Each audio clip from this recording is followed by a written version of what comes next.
Serbia, Turkey and the others will wait. Here are the Nazis being accepted into the ranks of the European Union out of turn.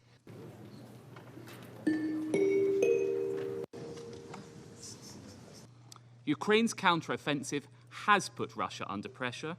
In total, Ukraine has regained 50% of the territory seized since the war began. And in Kharkiv and Kherson, the yellow and blue flag flies high once again. That flag flies throughout the rest of the world, reflecting the solidarity we feel to Ukraine. Yet, we may wonder, what difference does this support make when Russia seems so impervious to United Nations demands? When it seeks to fuel its aims with arms from sanctioned states such as Iran and the DPRK, and when it conducts sham elections in Ukraine's own sovereign territory. The truth is this: Russia knows the power of collective action because it tries so hard to weaken and divide the international community. It's hard to imagine a country demonstrating more contempt for the United Nations and all that it stands for. This from a country with a permanent seat on this council. President Putin is betting that if he keeps doubling down on the violence, that if he's willing to inflict enough suffering on enough people, the world will cave on its principles and Ukraine will stop defending itself.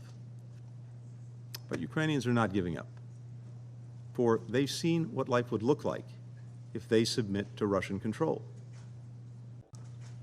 Some argue that continuing to stand with Ukraine and holding Russia accountable distracts us from addressing other priorities, like confronting the climate crisis, expanding economic opportunity, strengthening health systems. That is a false choice. We can and we must do both. We are doing both.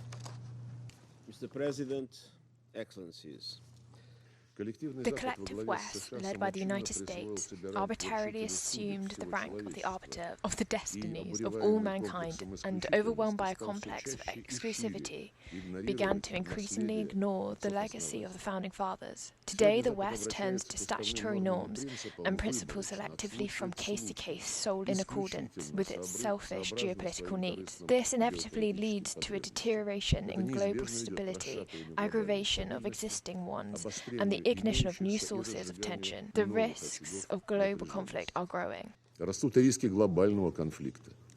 Since the collapse of the USSR, the formation of the independent states in its place, the United States and its allies have rudely and openly interfered in the internal affairs of Ukraine, as Deputy Secretary of State Victoria Nuland publicly and even proudly admitted at the end of 2013.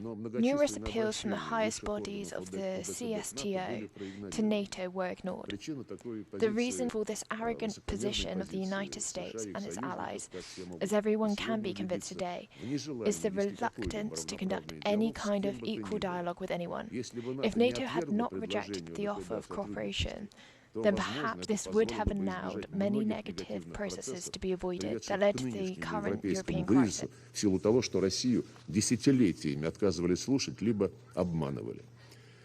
In the sense that the Kyiv regime must be accepted into the EU as soon as possible, they say that if it weren't for the war, this would have taken years, and this is possible and necessary without any criteria. Serbia, Turkey and the others will wait.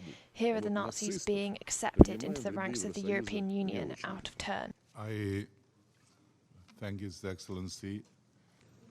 If we allow the Russian aggression to be rewarded today, let's not kid ourselves. We will have to bring this council together again because other attacks will occur here or elsewhere and because no one will be safe. And I now give the floor to His Excellency Mr. Robert Abella, Prime Minister.